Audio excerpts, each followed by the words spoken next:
This call is now being recorded. सर्व विद्यार्थ्यांना नमस्कार. जिल्हा परिषद अहिल्यानगर शिक्षण विभाग प्राथमिक मिशन आरंभ शिष्यवृत्ती मार्गदर्शन वर्ग इयत्ता 8वी. आज दिनांक 19 जून 2025 वार गुरुवार. आज आपल्याला शिकायचं आहे प्रथम भाषा विषय. त्यातला घटक आहे वर्ण विचार. आणि आज आपल्याला मार्गदर्शन करणारे शिक्षक आहेत श्री विवेक शंकर मोरे सर, जिल्हा परिषद प्राथमिक शाळा धनगरवाडी, तालुका राहाता, जिल्हा अहिल्यानगर. मी मोरे सरांना विनंती करतो की त्यांनी आपलं मार्गदर्शन सुरू करावं. मोरे सर. धन्यवाद सर. माझा आवाज येतोय का सर?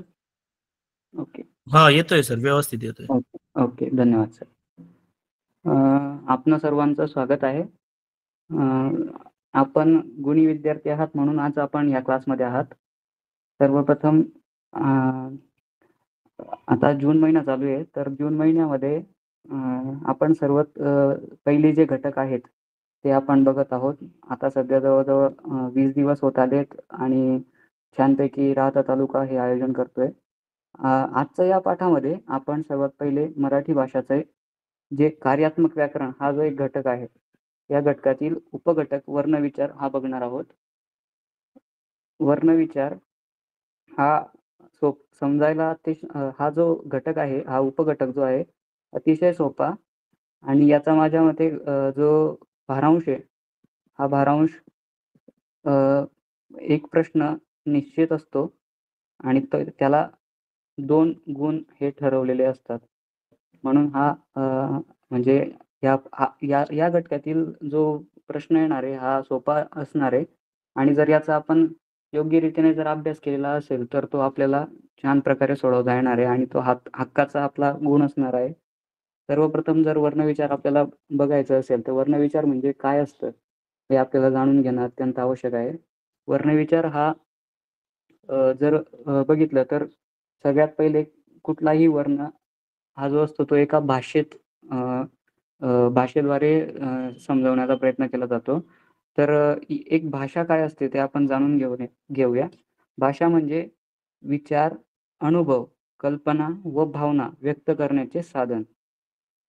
जर आपल्याला आपल्या विचारांची देवाणघेवाण करायची असेल, आपल्या ज्या भावना आहेत त्या समजावून सांगायच्या असतील समोरच्या व्यक्तीला किंवा थर्ड पर्सनला, आपले अनुभव आणि कल्पना जर व्यक्त करायचे असतील कोणाला, तर त्यासाठी आपल्याला भाषा ही वापरायची असते. त्या भाषेला जर आपण डिराईव्ह केलं तर ती भाषा हा शब्द जो आहे हा भाष या संस्कृत धातूपासून आलेला असून त्याचा अर्थ बोलणे किंवा बोलण्याचा व्यवहार करणे असा होतो. मग त्यानंतर जर आपण बघितलं तर मराठी ही भाषा जी आहे ही देवनागरी लिपी यात लिहिली जाते आणि तिचा जो लिहिण्याचा प्रकार आहे तर तो आता जर समजा हे पेज आहे तर डावीकडून उजवीकडे आपण ही भाषा लिहित असतो. आपल्या जगामध्ये विविध भाषा आहेत तर त्या वेगवेगळ्या प्रकारे लिहिल्या जातात. तर मराठी ही देवनागरी लिपीत मोडली जाते आणि देवनागरी लिपी ही नेहमी डावीकडून उजवीकडे लिहिली जाते. देवनागरी लिपीमध्ये जर तुम्ही विचारलं तर कुठल्या कुठल्या भाषा येतात तर देवनागरी या लिपीमध्ये मराठी, हिंदी, गुजराती आणि संस्कृत अशा 4 भाषा येत असतात आणि ह्या सर्व भाषा ज्या आहेत या डावीकडून उजवीकडे लिहिल्या जातात. आता व्याकरण आपल्याला समजून घ्यायचंय. सर्वात प्रथम एक छोटा प्रश्न पडतो. देवनागरी लिपी ही एक आदर्श लिपी आहे. आदर्श लिपी म्हणजे काय असतं ते थोडक्यात तुम्हाला सांगतो. आदर्श लिपी म्हणजे ज्या लिपीचे प्रत्येक ध्वनी स्वतंत्र चिन्हाने किंवा स्वतंत्र वर्णाने दर्शविले जातात आणि त्या ध्वनींना एकापेक्षा जास्त वर्णांनी दर्शविले जात नाही अशा लिपीला आदर्श लिपी म्हणतात. जसं आता उदाहरण घ्यायचं झालं तर आपल्याकडे न, न, न हे असे 4 शब्द आहेत. पण जर आपण इंग्रजी बघायला गेलो तर तिथे बऱ्याच प्रकारे साम्य आढळतं आणि एकच अल्फाबेट आपल्याला तिथे ऐकू येतो. पण इथे आपल्याला देवनागरी लिपीमध्येच असं आहे की आपल्याला वेगवेगळ्या प्रकारचे जे अ, शब्द वर्ण म्हणता येतील ते वर्ण जे आहेत ते आपल्याला इथे बघायला मिळतात. आता आपण व्याकरण काय असतं ते बघूयात. अ, भाषेचे स्पष्टीकरण करणारे शास्त्र याला आपण व्याकरण म्हणतो. म्हणजे भाषेची जी देवाण-घेवाण आहे, भाषेचा जो व्यवहार आहे, तो व्यवस्थितरीत्या चालण्यासाठी काही नियम ठरवण्यात आलेले आहेत. तर त्या नियमांनाच आपण व्याकरण म्हणतो. भाषेचे स्पष्टीकरण करणारे शास्त्र असेही आपल्याला म्हणता येईल. भाषेचे स्पष्टीकरण करणारे शास्त्र. जर आपल्याला थोडक्यात जर आपल्याला मांडायचं असेल व्याकरण म्हणजे काय? तर ते भाषेचे स्पष्टीकरण करणारे शास्त्र असं आपण त्याला म्हणूयात. त्याचा शब्दशः अर्थ ही स्पष्टीकरणच आहे. व्याकरणाला शब्दानुशासन असे नाव महर्षी पतंजली यांनी दिलेलं आहे. व्याकरणाच्या अभ्यासाचे घटक जे आहेत तर ते आहेत वर्णविचार, शब्दविचार, वाक्यविचार. मग आपण आज त्यानुसार वर्णविचार बघणार आहोत. आता वर्ण म्हणजे काय असतं ते आपण जाणून घेऊ थोडक्यात. वर्ण म्हणजे मानवी मुखावाटे निघणाऱ्या मूलध्वनींना वर्ण असे म्हटले जातं. म्हणजे मानवी मुखावाटे आपण जे बोलतो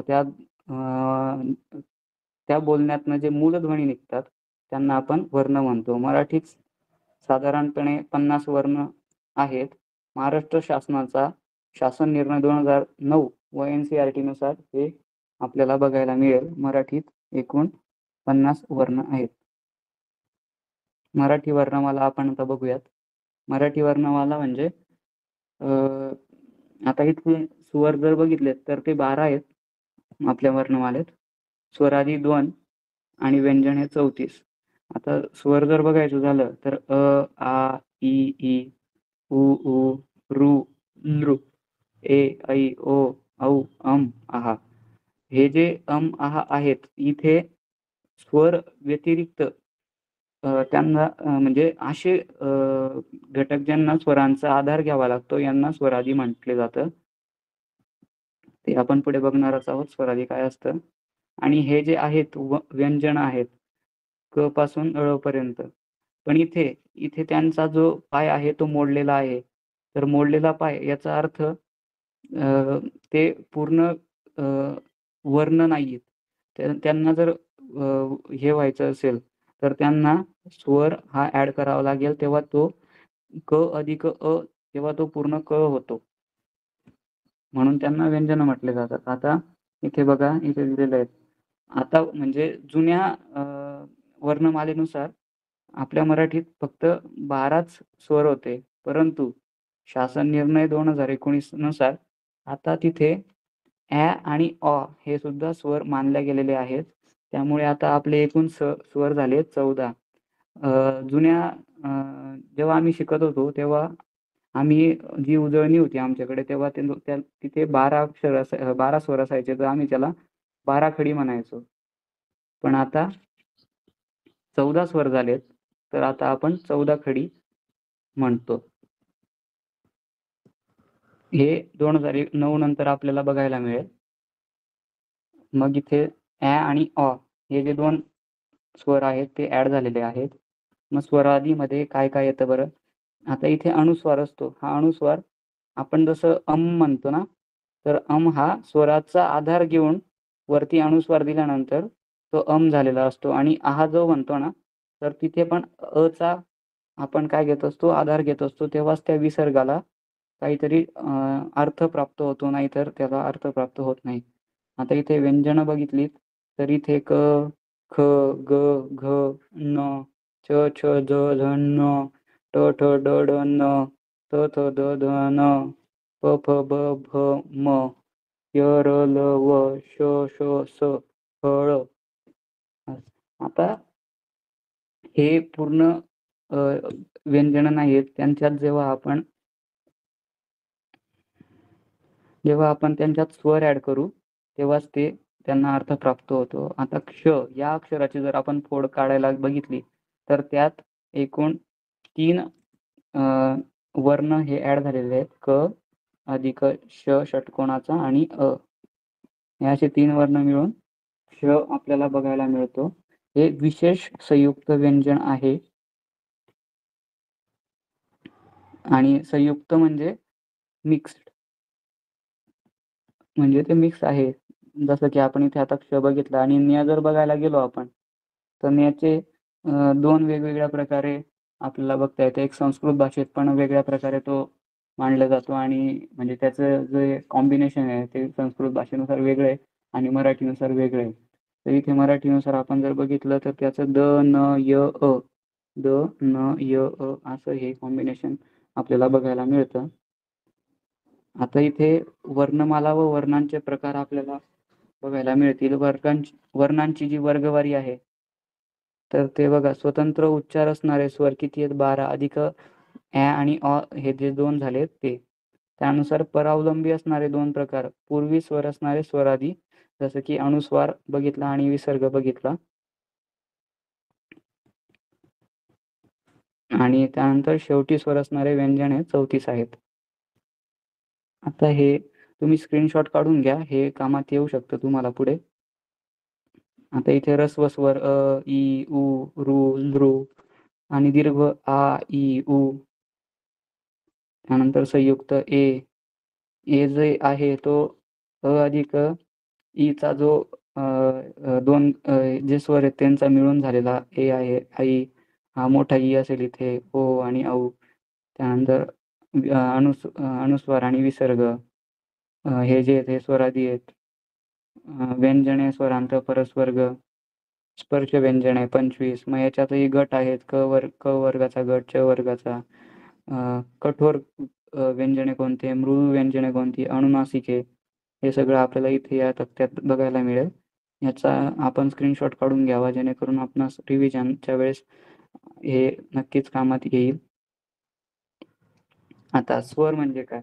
ज्या वर्णांचा उच्चार दुसऱ्या वर्णांच्या मदतीशिवाय म्हणजेच स्वतंत्रपणे होतो त्यांना स्वर म्हणतात. आता इथे हा जो शिवाय आहे ना, मदतीशिवाय, अत्यंत महत्वाचा आहे. म्हणजे इथे असे काही वर्ण आहेत ज्यांना कोणत्याच स्वरांची म्हणजे कोणत्याच वर्णांची गरज पडत नाही. त्यांचे उच्चार हे स्वतंत्र असतात. त्यांना आपण स्वर म्हणतो. जसं की अ, आ, इ, ई आता थोड्या वेळा पहिले जसं बघितलं. त्याच्यात मग ऱ्हस्व स्वर, दीर्घ स्वर अ, इ, उ, अ, इ, उ, ऋ, लृ, ॲ आणि दीर्घ आ, इ, उ, ए, ऐ, ओ, औ, औ. अ आणि औ असे हे दीर्घ स्वर आहेत. हा पहिला प्रकार झाला. आता जर स्वरांच्या जातीनुसार जर आपण बघितला, आता आपण त्यांच्या उच्चाराला लागणाऱ्या वेळेनुसार त्यांचे प्रकार बघितला सर्वप्रथम. जसं की ऱ्हस्व आणि दीर्घ. आता हे ऱ्हस्व स्वर म्हणजे यांच्या उच्चाराला आपल्याला खूप कमी वेळ लागतो आणि दीर्घ स्वरांच्या उच्चाराला आपल्याला जास्त वेळ लागतो. जसं की अ आणि आ. लगेच बोलला जातो आणि आ थोडा वेळ लागतो जास्त. म्हणून हे दीर्घ प्रकारात मोडतो आ आणि अ हा ऱ्हस्व प्रकारात मोडतो. त्यानंतर स्वरांच्या जातीनुसार आता सजातीय आणि विजातीय अशा 2 जाती आपल्याला बघायला मिळतात. सजातीय म्हणजे अ, आ या एकाच फॅमिलीच्या असं समजूयात आपण. आणि विजातीय म्हणजे अ, ई, उ, ई, आ, ए.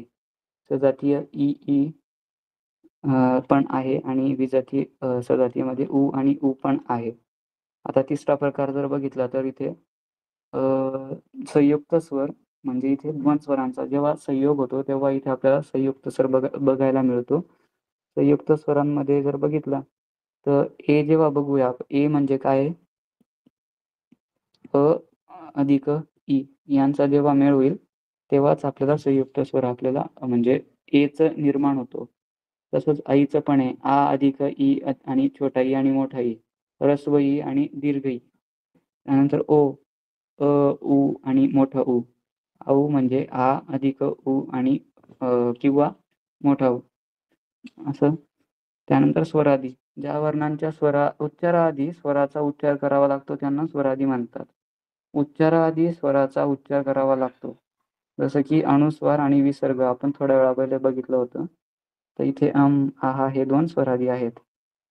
त्यानंतर व्यंजने पूर्ण उच्चारांची ही वर्ण नसतात. म्हणजे ज्यांना पाय मोडून लिहावे लागतं त्यांना आपण काय म्हणतो व्यंजने. जसं की क, ख.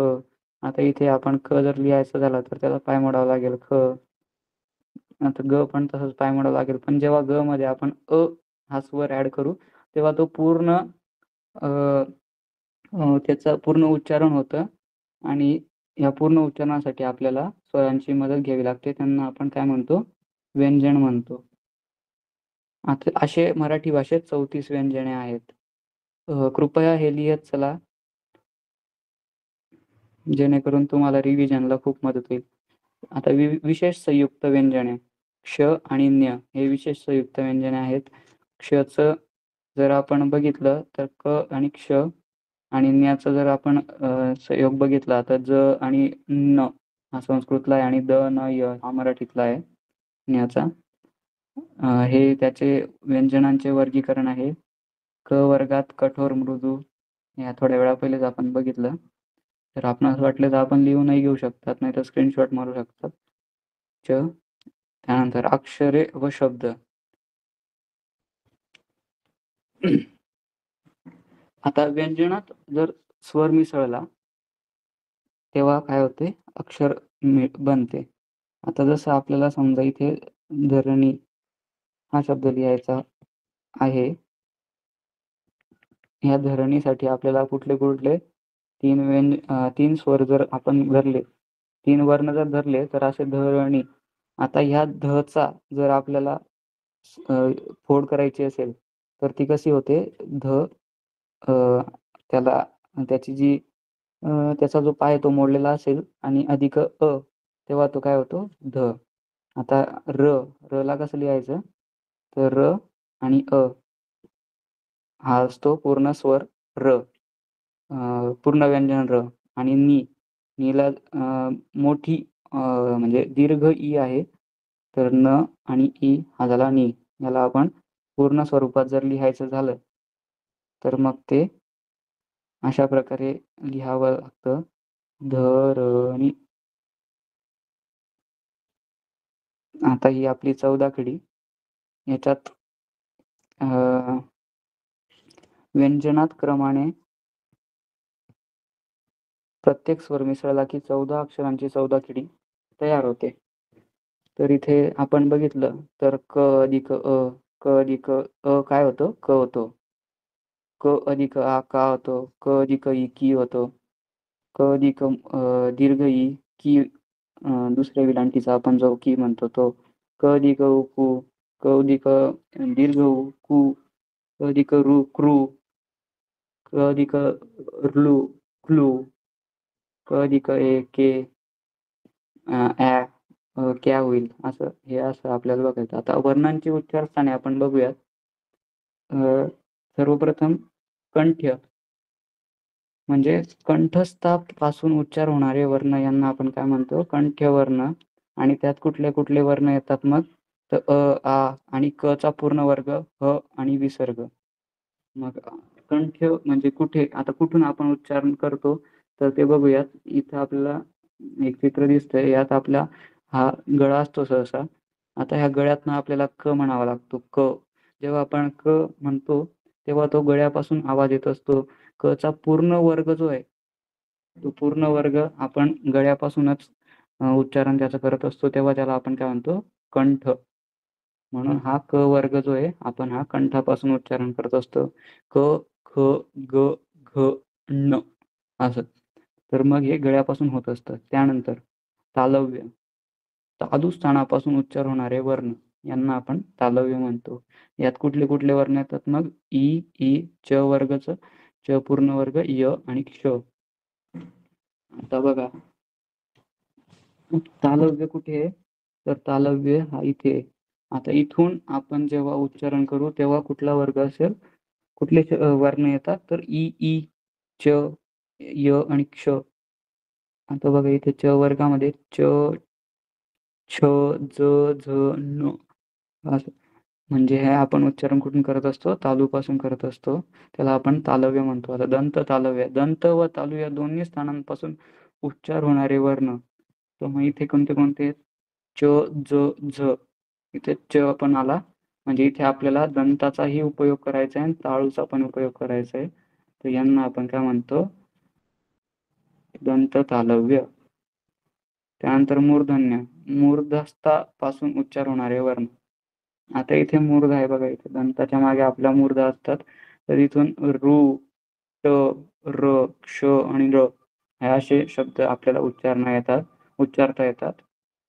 इथे ट चा पूर्ण वर्ग ट, ठ, ड, ढ, न हे आपण मूर्धेपासून मूर्धा या ठिकाणापासून उच्चार करत असतो.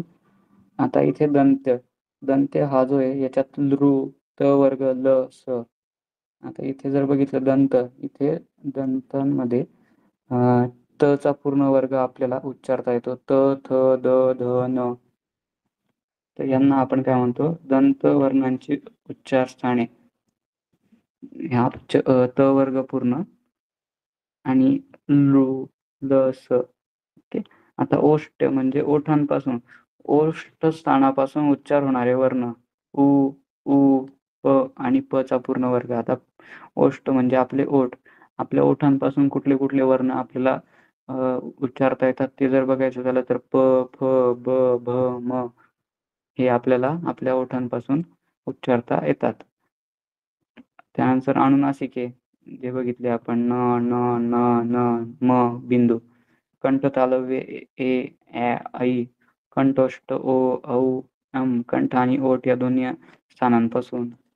कंठ तालव्यामध्ये कंठ आणि तालू या दोन्ही स्थानांपासून. कंठोष्ठमध्ये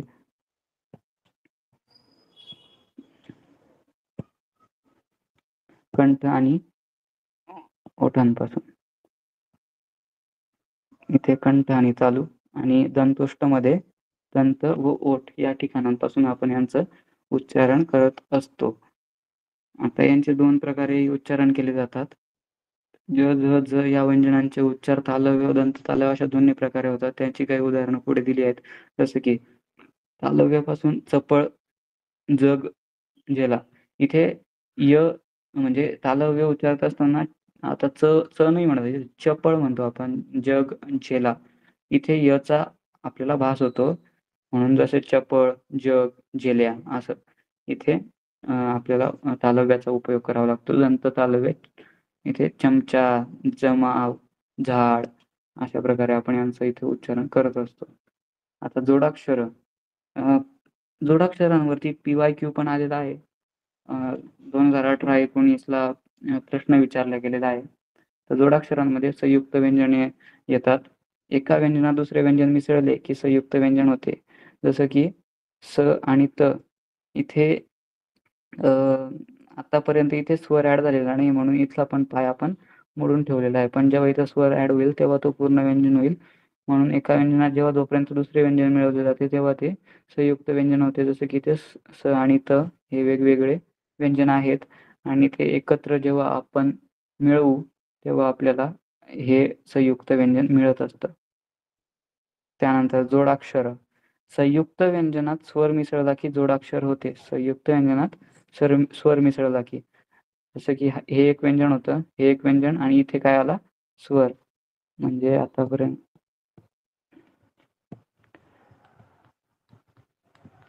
हे दोघं काय आहेत? हे आहेत व्यंजने. आणि हा काय? हा आहे स्वर. म्हणजे संयुक्त व्यंजनात स्वर मिसळला की जोडाक्षर होते. म्हणजे जर व्यंजन अधिक स्वर होत असेल तर तेव्हा आपण काय समजूयात की तेव्हा जोडाक्षर फॉर्म होईल. म्हणजे तेव्हा जोडाक्षराची निर्मिती होईल. बोलताना ज्या क्रमाने व्यंजनांचा उच्चार होतो त्याच क्रमाने त्यांचे लेखन झाले पाहिजे. आता हे मराठी व्याकरणाचे नियम आहेत. ज्या प्रकारे आपण बोलतो त्याच प्रकारे त्यांचं लिखाणही झालं पाहिजे. तेव्हाच ते शुद्ध लिखाण आपण म्हणूया. आता जसं की लुब्ध हा एक शब्द आहे आपल्या समोर. लुब्ध आपण बोलत असताना लूच्या उच्चारानंतर प्रथम ब व मग ध यांचा लेखन करायचे असते. म्हणजे ल त्याला पहिला उकार लू आणि मग ब नाहीतर मग लुब्ध असं होईल जर आपण चुकीचं उच्चारण केलं तर. नाही तर मग लुब्ध हे योग्य उच्चारण आहे म्हणून असं पहिले ब लिहावं लागेल आणि मग ध लिहावं लागेल म्हणून हे लुब्ध. त्यानंतर वर्णरचना. एक छोटीशी ऍक्टिव्हिटी पण करणार आहोत आपण आता. संक्षिप्त हे इथे एक उदाहरण दाखवलंय मी. त्यानंतर मग मी तुम्हाला स्वतः वहीत लिहायला लावणार आहे. संक्षिप्त मध्ये बघा इथे काय केलेलं आहे की त्याचे जे फोड आहे ती आपल्याला इथे दर्शवलेली आहे. संक्षिप्त मध्ये बघा स हे व्यंजन, मग अ स्वर, मग अनुस्वार, मग क, क्ष, मग ई म्हणजे हा झाला क्षी आणि प त अ मग हा झाला त. संक्षिप्त याची झाली वर्णरचना अशी.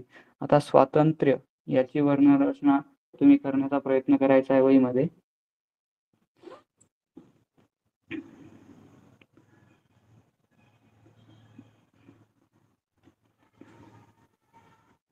करण्याचा प्रयत्न करायचा आहे वहीमध्ये.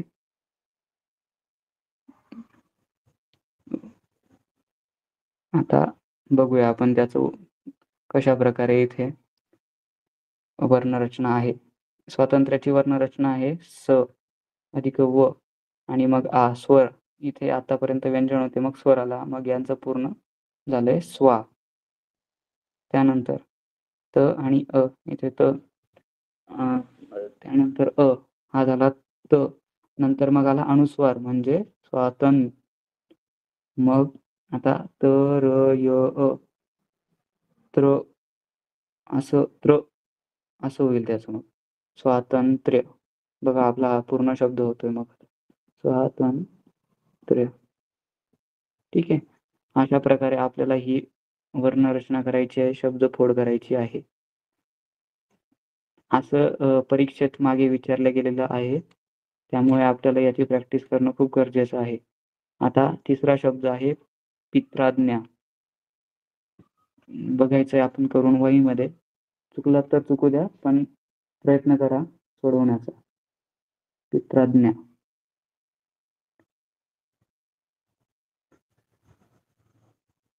ओके. आता त्याचा आपण बघूया कशा प्रकारे त्याची हे केलेली आहे. तर इथे आहे प ई,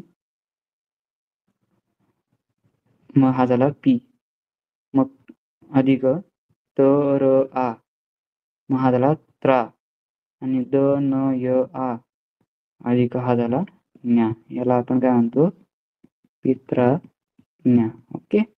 आता श्रीकृष्ण. श्रीकृष्ण शब्दाचं आपल्याला काय करायचं आहे, वर्णानुसार त्याची वर्णरचना करायची आहे.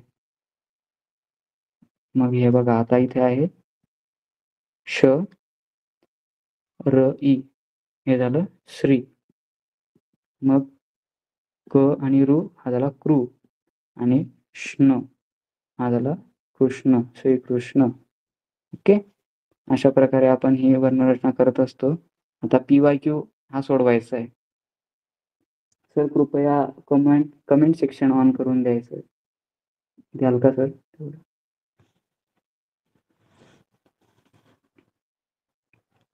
आता आपण इथे कॉमेंट्स करायच्या आहेत उत्तराच्या. आता इथे PYQ जर आपण बघितला तर असं यात म्हटलंय, हा 2021चा PYQ आहे. यात असं म्हटलंय की ज्ञानामृत, अंतःकरण, उद्दिष्ट, हृदयंगम, सहस्त्राक्ष, श्रवणेंद्रिय, शृंगार, नैऋत्य, ह्रस्व या शब्दांमध्ये एकूण किती जोडाक्षरे आहेत? बघा बरं का कुठे कुठे जोडाक्षरे दिसत आहेत आपल्याला, शोधा बरं. हा 2021चा PYQ आहे. आपल्याला PYQ बघायची आहेत. Okay good. वेदिकाने 10 उत्तर दिलेलं आहे. Very good. ओके. बघूयात अजून कोण कोण उत्तर देत आहे. ऑप्शन 2 आलंय वृंदाकडनं. नितीन. ओके 10 एक 20 पण आलंय उत्तर. 20 पर्यायच नाही, कृपया पर्याय बघून उत्तर द्यायचंय. Okay okay 13 10. Okay good. छान रिस्पॉन्स देत आहेत तुम्ही, असाच रिस्पॉन्स द्या. ओके पर्याय क्रमांक 2. Very good. छान. ओके छान छान. बऱ्याच जणांनी 10 उत्तर दिलंय. आता आपण त्याचं उत्तर बघणार आहोत. बघा आता यात या सर्वात प्रथम आपण जर ज्ञानामृत हा शब्द बघितला तर यात ज्ञा जो आहे हा एक फक्त ज्ञ अधिक आ असा बनलेला नाहीये. हा ज्ञ सुद्धा काय आहे, त्याचे फोड होतात. जसं की आपण आता थोड्या वेळा पहिले बघितलं. ज्ञची फोड काय झालेली होती, द न य आ म्हणून हा स्वतंत्र हे नाहीये, तर तो जोडाक्षर आहे. मग हा झाला ज्ञा पहिला, हा एक जोडाक्षर. त्यानंतर अंतःकरणामध्ये तर जोडाक्षर काही एवढं दिसत नाहीये. मग आता इथं उद्दिष्टामध्ये दी पण जोडाक्षर आहे आणि ष्ट पण जोडाक्षर आहे. त्यानंतर हृदयंगम मध्ये पण जोडाक्षर दिसत नाही. मग सहस्त्राक्ष, स्त्रामध्ये स अधिक म्हणजे त्रामध्ये काय मग त अधिक र आणि मग आ, म्हणजे हे पण काय झालंय, इथे व्यंजन आहेत बघा. इथे काय आलीत, इथे आलीत ही व्यंजन आहेत. मग आलाय स्वर, म्हणजे याचा अर्थ काय झालाय, इथे जोडाक्षरांचं फॉर्मेशन झालेलं आहे. हे काय आहे, जोडाक्षरांचं फॉर्मेशन झालेलं आहे, म्हणून इथे हा स्त्रा सुद्धा काय जोडाक्षरांमध्ये आलेला आहे. आता इथे क्ष, आपण क्ष बघितला होता. क्ष हा वेगवेगळ्या दोन व्यंजन आणि एक स्वरापासून बनलेला असतो, म्हणून हा श सुद्धा काय आहे की हा सुद्धा एक जोडाक्षर आहे. मग श्रवणेंद्रिय, श्रवणेंमध्ये श्रवण हे आलेला आहे. श्रवण हा जोडाक्षर आहे. मग द्री हा पण काय जोडाक्षर आहे. मग शृंगारमध्ये जोडाक्षर दिसत नाहीये. मग नैऋत्य, त्यामध्ये तो य आणि मग अ, म्हणून हा नैऋत्य असा झालेला आहे. आणि रस्व मध्ये काय झालंय की हा र पण र ह आणि अ असा र आणि मग स्व, स अधिक व आणि मग अ असं झालेलं आहे रस्व. ओके, म्हणून हे आपण जर बघितलं, आता जर मोजायला घेतले तर आपल्याला किती जोडाक्षर दिसतील. ज्ञा, दी, ष्ट, 1 2 3 4 5 6 7 8 9 आणि 10. एकूण आपल्याला किती जोडाक्षर मिळाली आहेत, 10. गुड. बऱ्याच जणांनी योग्य उत्तर आणि अपेक्षित उत्तर दिलेलं आहे, त्यासाठी त्यांचं अभिनंदन. आता 2020 चा प्रश्न आपण सोडवणार आहोत. पुढे दिलेल्या किती शब्दांची सुरुवात तालव्य वर्णाने झालेली आहे. आता तालव्य म्हणजे आपण आताच थोड्या वेळापूर्वी बघितलं होतं. बघा मग वाचा. चक्कर, जाळी, चक्र, त्यानंतर 40, चलन, चंद्र, जरायुष, जलमार्ग, झरोका, झालर आणि चकवा असे शब्द आहेत. यांची सुरुवात तालव्यापासून, म्हणजे किती शब्दांची सुरुवात तालव्य वर्णाने झालेली आहे. आता तालव्य वर्ण आपण मी पुन्हा दाखवतो एकदा. तालव्य वर्ण काय असतात बघा. तालव्य वर्ण म्हणजे काय, तालू स्थानापासून उच्चार होणारे वर्ण हे असतात तालव्य वर्ण. आता इथे तालू स्थान कोणतं आहे, मग हे आहे तालू स्थान आणि त्यांचा कोणता वर्ग होतोय, च वर्ग आणि अधिक ई ई य आणि श आणि च वर्ग. आता बघा बरं, इथे एकदम सोपं झालेलं आहे. आपण PYQ सोडवत आहोत, याचं महत्व खूप जास्त आहे. बघा आता मी ज्याचे वर्ण सांगितले त्यातनं कुठले कुठले शब्द तुम्हाला वाटतात की ते असू शकतात तालव्य वर्णाचे. ओके, बरेच जण 8 उत्तर देत आहेत. Okay okay, very good very good. आता आपण याचं उत्तर बघूयात. ओके, बघा आता इथे च जिथे जिथे असेल तिथे काय होईल, तो तालव्य वर्णाने सुरुवात झालेला आहे असं आपण गृहीत धरायचं, जेणेकरून काय होईल मग आपल्याला तालव्य वर्णाचे आपल्याला शब्द किती आहेत ते कळू शकतील. 1, 2, 3, 4, 5 त्यानंतर अजून आहे का 6. पण हा इथे चकवामध्ये य ॲड झालाय का? नाही. त्यामुळे हा चकवा हा शब्द आपण इथे तालव्य घेत नाही. जर तिथे य ॲड झाला असता तर आपण तो तालव्य वर्णात घेतला असता. ओके, मग बघा आता चक्कर, चक्र, 40, चलन, चंद्र, आता इथे जो आहे, आता जरायुष नाही म्हणत, जरायुज नाही म्हणत आपण इथं जरायुज म्हणतो. म्हणजे ज अधिक य. ओके, य म्हणजे य अधिक अ म्हणजे हा झाला तालव्य वर्ण जरायुज. त्यानंतर जलमार्ग नाही म्हणत आपण, जलमार्ग म्हणतो, जलमार्ग. इथे पुन्हा ज ची जी फोड आहे ती ज य आणि अ म्हणजे हा झाला ज जलमार्ग. आणि मग इथे आता इथे झरोका म्हणतो आपण, झरोका नाही म्हणत. आणि इथे झालर म्हणतो, झालर कधीच म्हणत नाही. त्याच्यामुळे झा जर बघितला तर इथं झ्याचं फॉर्मेशन जे होईल ते कसं होईल, झ य आणि आ म्हणजे काय झालं हे झा. ओके, म्हणून हा काय झाला, हा झाला तालव्य. ओके, म्हणून किती झालेत मग हे शब्द? हा 1, 2, 3, 4, 5, 6, 7 आणि 8. Very good. बऱ्याच विद्यार्थ्यांनी 8 उत्तर दिलं होतं, त्यामुळे पर्याय क्रमांक 1 हे उत्तर बरोबर आहे. आता जर आपण इथून बघायला गेलो, आता थोडे काही सराव आपण प्रश्न घेणार आहोत. मुखातून निघणाऱ्या मूळ ध्वनीला काय म्हणतात? आता याचं उत्तर द्यायचंय सर्वांनी. आपण थोड्या वेळा पहिलेच बघितलंय सगळं. Okay okay, very good. बरेच जण योग्य उत्तर आणि बरोबर उत्तर देत आहेत. छान. ओके,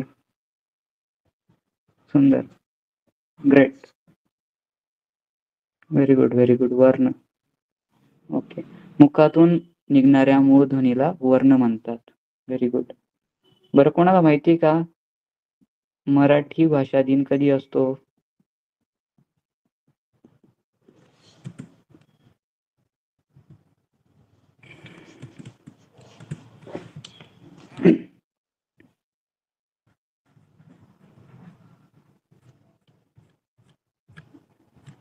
व्हेरी गुड, उत्तर येत आहेत. व्हेरी गुड, छान. 28 फेब्रुवारी नाही, मराठी भाषा दिन हा 27 फेब्रुवारीला असतो. आपल्याला माहिती पाहिजे. ओके, त्यानंतर विवेक सिंधू आणि परमामृत हे ग्रंथ कोणी लिहिले? तर हे ग्रंथ आद्यकवी मुकुंदराज यांनी लिहिले आहेत. श्री ज्ञानेश्वरी आणि अमृतानुभव हे ग्रंथ कोणी लिहिले?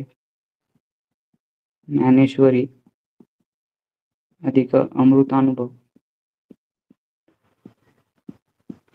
कोणी लिहिले?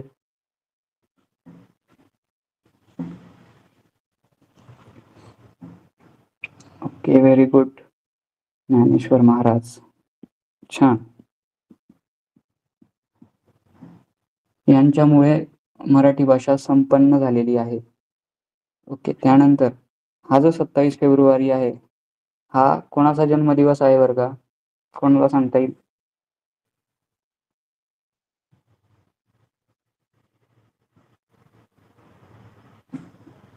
कुसुमाग्रज. गुड. कुसुमाग्रजांचं काय नाव होतं? कोणाला सांगता येईल? कुसुमाग्रज लिहितो मी. त्यांचं काय नाव होतं? कुसुमाग्रजांचं नाव लिहा बरं कमेंट्स मध्ये, बघूयात कोणाकोणाला येत आहे. तो पण नाव माहिती असणं खूप गरजेचं आहे. Very good, very good. कर्जतहून जी वेदिका जॉईन झाली आहे ती बरोबर उत्तर देते, लवकर उत्तर देते. अकोल्याहून कावेरी पण छान उत्तर देते. कुसुमाग्रज हे वि.वा. शिरवाडकरांना म्हणायचं. ओके. यांच्यामुळे हे मराठी साहित्यातील खूप ख्यातनाम नाव आहे, त्यामुळे हे माहिती असायला पाहिजे. चला आता दुसऱ्या प्रश्नाकडे वळूयात. मराठी भाषेत एकूण किती मूळ वर्ण आहेत? छान. विष्णू वामन शिरवाडकर, अकोल्याची पायल योग्य उत्तर देते अजून. ओके, 50. Very good. छान उत्तर देत आहेत. खूप छान फटाफट उत्तर देत आहेत तुम्ही. पर्याय क्रमांक 4ही म्हणतायत आणि 50ही म्हणतायत. Very good. म्हणजे मराठी भाषेत एकूण मूळ वर्ण संख्या आहेत 50. Very good. त्यानंतर तिसरा प्रश्न आपण बघूयात. ज्या वर्णांचा स्वतंत्रपणे उच्चार करता येतो त्यांना काय म्हणतात बरं? स्वतंत्रपणे उच्चार करता येतो. आपण थोड्या वेळा पहिले आता बघितलं होतं. स्वतंत्रपणे उच्चार. व्यंजन असतात का ती? व्यंजन असतात का? तर ती व्यंजने नसतात, कारण की व्यंजनांना स्वतः विचारांचा पाय मोडलेला असतो, त्यांना स्वतः स्वराची गरज असते. त्याच्यामुळे ते काय असतात? स्वतंत्र त्यांचा उच्चार करता येत नाही. त्यानंतर अक्षर. अक्षर तर कोणतंही असू शकतं, ते स्वरही असू शकतं आणि व्यंजनही असू शकतं. मग शब्द. शब्द हा तर स्वरांचा बनलेला असतो किंवा व्यंजनांचा आणि स्वरांचा मिळून बनलेला असतो. पण आपल्याला काय विचारलंय? वर्णांचा स्वतंत्रपणे उच्चार. ते फक्त स्वरच करू शकतात. Very good. छान उत्तर देतात तुम्ही. आता चौथा प्रश्न. अनुस्वार व विसर्ग यांना काय म्हणतात? Very good. Very good. छान. स्वरादी. Very good. Very good. कोपरगावहून कल्याणी पण छान उत्तर देते. Very good. यांना म्हणतात अनुस्वार आणि विसर्गाला काय म्हणतात? स्वरादी. Very good. आता 6वा प्रश्न बघूया आपण. चौदाखडी कशी तयार होते? व्यंजनात स्वर मिसळून, असे बरेच जण म्हणतात. Very good. अजून कोण म्हणते? कर्जतची वेदिका म्हणते की व्यंजनात 14 स्वर मिसळून. ओके. 14 अक्षर मिसळून होतात का? तर नाही. अक्षरांमध्ये कोण आले? व्यंजन पण आले आणि स्वर पण आले. वर्णांमध्ये सगळंच आलं मग. त्यामुळे हे 2 पर्याय आपण जर हे केलेत तर म्हणजे कट केलेत, इलिमिनेट केलेत, त्याला योग्य शब्द इलिमिनेट आहे. इलिमिनेट केलेत तर आपल्याकडे फक्त हे 2 पर्याय उरतात. मग ह्या दोघांपैकी बघा, एक छोटी ट्रिक आहे. ही ट्रिक तुम्हाला खूप कामात पडेल. जर आपल्याला प्रश्न सोडवायचा आहे आणि मला माहिती आहे की आता हे 2 पर्याय जे आहेत ते चुकीचे आहेत, तर इथं ह्या 2 पर्यायांमधून उत्तर येण्याचा चान्स किती आहे? 50-50% आहे डायरेक्ट.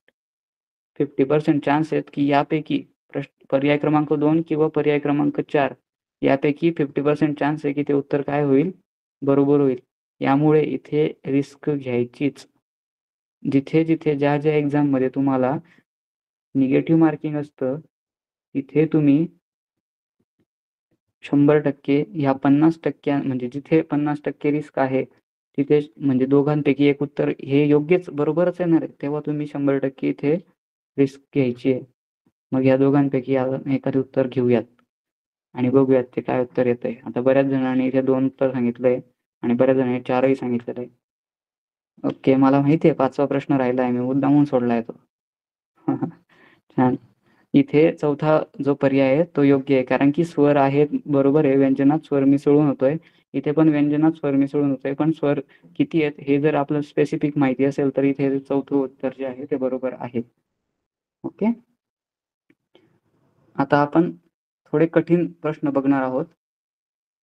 कठीण प्रश्नांमध्ये जर बघायला गेलो तर आपल्याला आता 16वा प्रश्न बघू आपण. पुढे दिलेल्या शब्दांपैकी किती शब्दांची सुरुवात दंततालव्य वर्णाने झालेली आहे? दंततालव्य वर्णाने. शब्दांपैकी किती शब्दांची सुरुवात दंततालव्य वर्णाने? आत्ताच आपण थोड्या वेळा पहिले दंततालव्य काय असतं ते बघितलं होतं. मग चर्च, चवडा, चातुर्मास, जहाल, झावळी, झळ जावई, जाणीव, जवळ आणि झकास असे हे काही शब्द आहेत. यांचे आता तुम्हाला शोधायचं की दंत तालव्य वर्णांनी किती शब्दांची सुरुवात झालेली आहे. ओके, बरेच जण पर्याय क्रमांक 1 सांगतायत, काही 6 शब्द सांगतायत, काही 5 शब्द सांगतायत, काही 9 शब्द सांगतायत. ओके, कोणी साईराज माते 664.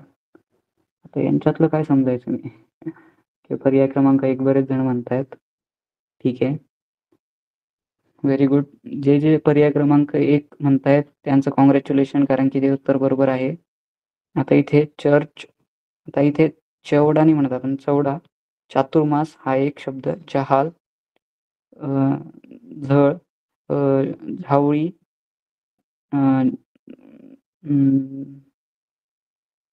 झकास, हे असे 5 झाले. आणि एक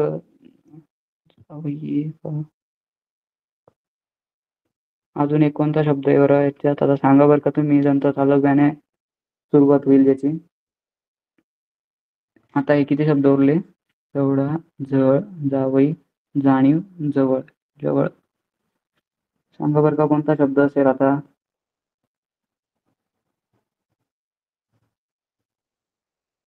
टाईप करून सांगा बरं का, बघूयात कोणता शब्द असू शकतो दंत तालव्यापासून. सांगा, थोडा ट्रिकी क्वेश्चन आहे. Okay,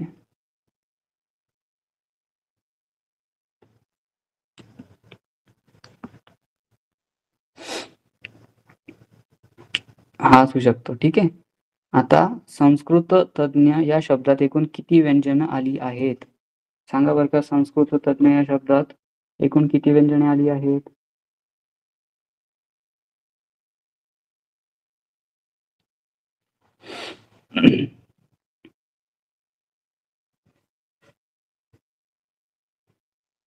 okay, 9. पर्याय क्रमांक 4 कोणी 8 म्हणताय, कोणी 9 म्हणताय. व्हेरी गुड, छान. सगळ्यात पहिले तुम्ही स्वतःचं अभिनंदन करायचं आहे, कारण की तुम्ही प्रयत्न करत आहात.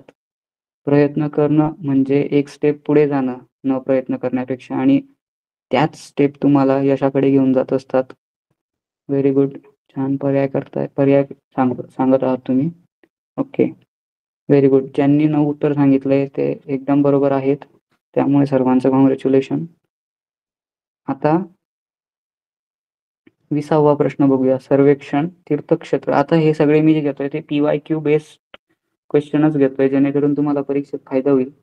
सर्वेक्षण, तीर्थक्षेत्र, पद्धत, विद्यार्थी, क्लुप्ती, विज्ञान, अश्व, उज्ज्वला या शब्दांमध्ये एकूण किती जोडाक्षरे आली आहेत? नीट विचार करून सांगायचं आहे. खूप महत्वाचं आपण PYQ घेत आहोत. PYQच्या बेसवर हे प्रश्न घेत आहोत.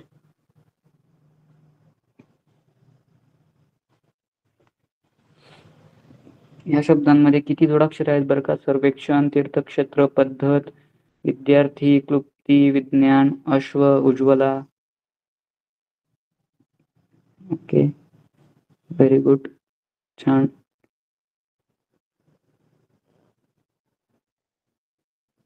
व्हेरी गुड, 12 उत्तर येत आहे. व्हेरी गुड, छान. 22 नाही, टायपिंग एरर असेल काहीतरी. ओके, व्हेरी गुड, छान. ओके, बरेच उत्तर बरोबर आलेली आहेत आणि याचे उत्तर आहे 12. ठीक आहे, आता हा प्रश्न बघूयात. प्रश्न क्रमांक 3. पुढील प्रश्नांची 2 उत्तरे योग्य आहेत, म्हणून 2 उत्तरांच्या पर्याय क्रमांकांची वर्तुळ रंगवायची आपल्याला. तर मग असे काही प्रश्न असतात की त्यांना जर पर्याय क्रमांक 1, पर्याय क्रमांक 2, पर्याय क्रमांक 3 आणि पर्याय क्रमांक 4 असतात ना, यापैकी 2 जे पर्याय असतात ते योग्य असतात. मग कधी तो 2 आणि 3 असू शकतो, तेव्हा हे रंगवायचे असतात आपल्याला. आणि कधी कुठलाही असू शकतो, त्याच्यामुळे 2 आणि 3, 4 आणि 3 असू शकतो, तर ते आपल्याला रंगवायचे असतात. काही प्रश्न असे असतात की ज्यांची 2 उत्तर योग्य असतात. तर मला याच्यात सांगायचंय, तुम्ही पुढील पर्यायातील कोणत्या शब्दातील वर्णसंख्या 11 आहे? म्हणजे वर्णसंख्या इथे कोणत्या शब्दात 11 असेल. आता काय करायचंय आपल्याला, हे शब्दांच्या फोडी करायच्या आहेत. म्हणजे ज्याच्यात ज्या वर्णांपासून हे शब्द बनले असतील ते आपल्याला फोड करून जाणून घ्यायचं आहे. Okay, thank you. तुमच्या कमेंट्स वाचतोय मी. ओके, 1 आणि 2 उत्तर येतंय बऱ्याच जणांचं. Very good.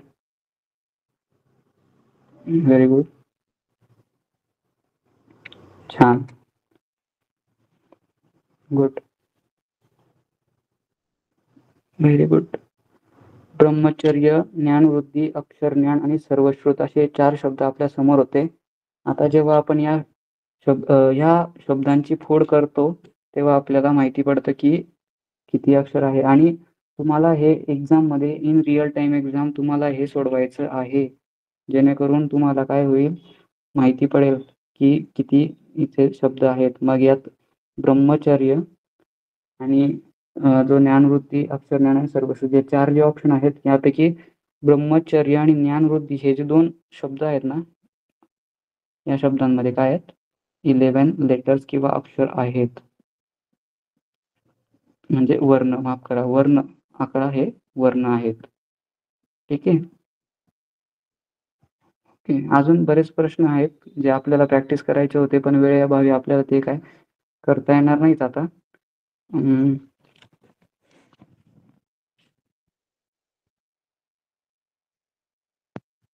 अशा प्रकारे आपला आज बराच छान प्रकारे टॉपिक कव्हर झालेला आहे आणि तुम्ही खूप छान रिस्पॉन्डही केलेला आहे. त्याबद्दल तुमचं अभिनंदन. आणि उद्या आपण कार्यात्मक व्याकरणामध्येच, मराठीच्याच कार्यात्मक व्याकरणामध्ये आपण शब्दांच्या जाती शिकणार आहोत, विकारी आणि अविकारी शब्द. कृपया सर्वांना माझी विनंती असेल की त्यांनी ते वाचून यायचंय. ओके, ठीक आहे. आपण आजचा क्लास इथेच थांबूयात. Okay, thank you.